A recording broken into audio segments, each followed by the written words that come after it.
नमस्कार, मी पंजाब डक। आज आहे 25 जुलै 2026।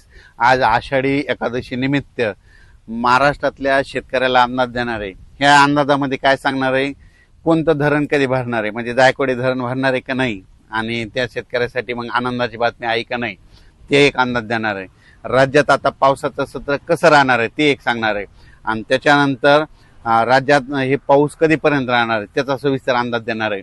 तर राज्यातल्या सर्व शेतकऱ्याला सांगू इच्छितो की आज 25 जुलै 2026 पासून ते राज्यामध्ये जवळपास 4 ऑगस्ट पर्यंत राज्यात दररोज विखुरलेल्या स्वरूपाचा पाऊस पडणार आहे। पण तो पाऊस आता रिमझिम स्वरूपाचा नसणार आहे। आता काय होणार आहे, दुपारनंतर ऊन पडणार आहे, दुपारी 2-3च्या नंतर काळोकुट्ट आभाळ येणार आहे, अर्ध्या घंटाचा 1 तासाचा जोराचा पाऊस पडणार आहे।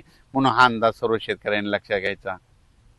तर राज्यात जिल्ह्यावाईज सांगायचं झालं तर सुरुवातीला आपण इकडं जे वंचित जिल्हे त्यांच्यासाठी सांगतो। एक म्हणजे सोलापूर जिल्ह्यासाठी आनंदाची बातमी। हे यात्रा परतल्याच्या नंतर म्हणजे आजपासूनच माझी यात्रा निघाली की लगेच राज्यामध्ये सोलापूर जिल्ह्याला देखील चांगला पाऊस पडणार आहे, म्हणून आनंदाची बातमी। धाराशिव जिल्ह्यात देखील पाऊस पडणार आहे, लातूर जिल्ह्यात देखील पडणार आहे, ह्या 5-6 दिवसामध्ये पडणार आहे। त्याच्यानंतर बीड जिल्ह्यात देखील पडणार आहे, अहिल्यानगरकडे देखील पडणार आहे, पुणे इंदापूर त्या भागात देखील असणार आहे, इकडे नांदेडकडे देखील असणार आहे, यवतमाळकडे देखील पडणार आहे, हिंगोलीकडे असणार आहे, वाशिमकडे देखील पडणार आहे, जालना जिल्हा, संभाजीनगर जिल्हा, त्याच्यानंतर जळगाव जिल्हा, बुलढाणा जिल्हा, अकोला जिल्हा, अमरावती जिल्हा, वाशिम जिल्हा, ह्या जिल्ह्यात देखील आता म्हणजे ह्या जवळपास 4 ऑगस्ट पर्यंत चांगला पाऊस पडणार आहे। म्हणून हा अंदाज लक्षात यायचा। अर्ध्या घंट्याचा पडणार पण जोराचा पाऊस पडणार आहे, म्हणून हा अंदाज लक्षात यायचा। सांगली जिल्ह्यात देखील चांगला सरी येणार आहे, म्हणून हा अंदाज लक्षात यायचा। त्याच्यानंतर सगळ्यात महत्वाचं सांगायचं झालं तर पुन्हा एक बंगालच्या खाडीमध्ये एक चक्रीवादळ तयार होत आहे, आणि त्याचं रूपांतर होत असल्यामुळे ते काय होणार आहे, परत ते महाराष्ट्राच्या दिशेकडे येणार। मग ते पाऊस काय होणार आहे, अति मुसळधार पाऊस पडणार आहे।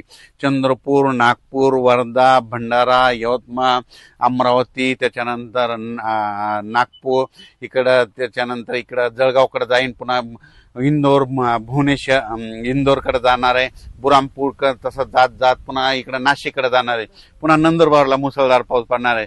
असं करत करत ते पाऊस पुन्हा नाशिक एरियाकडे वळणार आहे, सुरतकडे जाणार आहे, गुजरातकडे पडणार आहे। त्याच्यामुळे काय होणार आहे, परत नाशिककडे पाऊस पडणार आहे, त्याच्यामुळे परत पुन्हा एकदा नद्याला पाणी वाढणार आहे। जे धरण क्षेत्राचा कॅचमेंट एरिया त्यामध्ये पाऊस येणार आहे, म्हणून त्यासाठी आनंदाची बातमी। म्हणजे सांगायचं झालं तर आणखीन जवळपास 4 ऑगस्ट पर्यंत राज्यात बऱ्याच भागामध्ये पाऊस पडणार आहे, म्हणून हे अंदाज सर्व शेतकऱ्यांना लक्षात घ्यायचा। अर्ध्या तासाचा पडणार आहे पण जोरदार पडणार आहे, म्हणून हे अंदाज सविस्तर लक्षात घ्यायचा। तर माझा परभणी जिल्हा म्हणून परभणी जिल्ह्यात देखील आज दुपारनंतर, आज 25 तारखेला देखील दुपारनंतर चांगला वेगवेगळ्या भागात जोराचा पाऊस पडणार आहे, म्हणून परभणीकरांसाठी आनंदाची बातमी। त्याच्यानंतर इकडं नाशिक जिल्ह्यामध्ये त्र्यंबकेश्वर, नंदुरबार जिल्हा, धुळे जिल्हा त्या पट्ट्यामध्ये देखील आता जवळपास 4 ऑगस्ट पर्यंत पावसाचा दौर असणार आहे, म्हणून अंदाज लक्षात यायचा। मुंबईकडे चालूच राहणार आहे, त्याच्यानंतर इकडे इगतपुरीकडे चालू राहणार आहे, इकडे पुणे, कोपरगाव, शिर्डी ह्या परिसरात देखील पाऊस असणार आहे। त्याच्यानंतर उजर, अकोले, संगमनेर तिकडे पाऊस पडणार आहे, पुण्याकडे पडणार आहे, म्हणून, आणि त्याच्यानंतर घाटमादा, कोकणपट्टी हे देखील पाऊस पडणार आहे, म्हणून हा अंदाज सर्व शेतकऱ्यांनी लक्षात घ्यायचा। तेलंगणात आणि कर्नाटक तिकडल्या भागात देखील त्या राज्यात देखील पाऊस पडणार आहे, पण त्याच्यात सगळ्यात जास्त पाऊस इकडे आपल्या महाराष्ट्राच्या पलीकडे गुजरात आहे। गुजरातमध्ये सुरत, अहमदाबाद, बडोदा त्या तिकडं मात्र अतिवृष्टी होणार आहे, म्हणून त्यांनी अंदाज लक्षायचा। मध्य प्रदेशकडे अतिवृष्टी होणार आहे, म्हणून त्याच्यामुळं महाराष्ट्रात पाऊस पडणार आहे, म्हणून हा अंदाज शेतकऱ्यांनी लक्षात घ्यायचा।